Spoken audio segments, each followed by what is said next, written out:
कहानी शुरू होती है। राजस्थान के छोटे से गांव रामपुर में एक लड़का रहता था, आरव, जिसकी उम्र होगी करीब 22 साल। सीधा सादा, पढ़ाई में तेज और आंखों में बड़े सपने। वह शहर जाकर पढ़ाई कर रहा था, लेकिन गर्मियों की छुट्टियों में वह अपने गांव लौटा। आरव की एक अजीब आदत थी, वह हर नए इंसान की आंखों में देर तक देखता था। उसकी माँ अक्सर कहती, आरव, किसी की आंखों में ज्यादा देर तक मत देखा कर, कुछ नजर लग जाएगी। पर आरव हंस देता। एक अजनबी लड़की, और वो नजर एक दिन गांव के बाहर एक पेड़ के नीचे उसे एक लड़की दिखी। सफेद साड़ी में, खुले बाल और गहरी काली आंखें। वो लड़की अकेली बैठी थी और कुछ गुनगुना रही थी। आरव ने उसके पास जाकर पूछा, तुम यहाँ अकेली क्यों बैठी हो? लड़की मुस्कुराई और कहा, तुम मेरी आंखों में देख सकते हो क्या?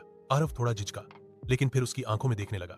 जैसे ही उसकी नजरें उस लड़की की आंखों से टकराईं, उसके दिमाग में अजीब सी तस्वीरें आने लगीं। जलता हुआ घर, चीखती औरतें, लहूलुहान बच्चे। आरव घबरा गया और बेहोश हो गया। भूत जो आंखों में बस गया। अगली सुबह आरव अपने कमरे में उठा, लेकिन उसकी आंखें काली पड़ चुकी थी, बिल्कुल वैसी जैसी उस लड़की की थी। वो अब किसी की भी आंखों में देखकर उसका अतीत देख सकता था। गांव के लोग उससे डरने लगे। ये लड़का शापित हो गया है, इसकी आंखों में भूत बस गया है। आरव को हर वक्त उस लड़की की आवाज सुनाई देती थी, तू अब मेरा है, मेरी आंखों से दुनिया देख। हकीकत और वहम का फर्क मिट गया। कुछ दिनों बाद आरव की आंखों से खून बहने लगा। वह रात को नींद में चलने लगा और हर बार गांव के उस पेड़ के पास पहुंच जाता जहां उसने पहली बार उस लड़की को देखा था। गांव के पुजारी ने बताया कि वो लड़की कोई आम इंसान नहीं, बल्कि नयन देवी नाम की एक आत्मा थी, जो अपनी मौत के बाद लोगों की आंखों में वास करती है और धीरे धीरे उनकी आत्मा को निगल जाती है। आरव अब पूरी तरह बदल चुका था। वो किसी की आंखों में झांकता नहीं, बल्कि घूरता था, जैसे आंखों से किसी की आत्मा खींच ले। गांव में अजीब मौतें होने लगीं। लोग आंखें फाड़े मरे हुए मिलते।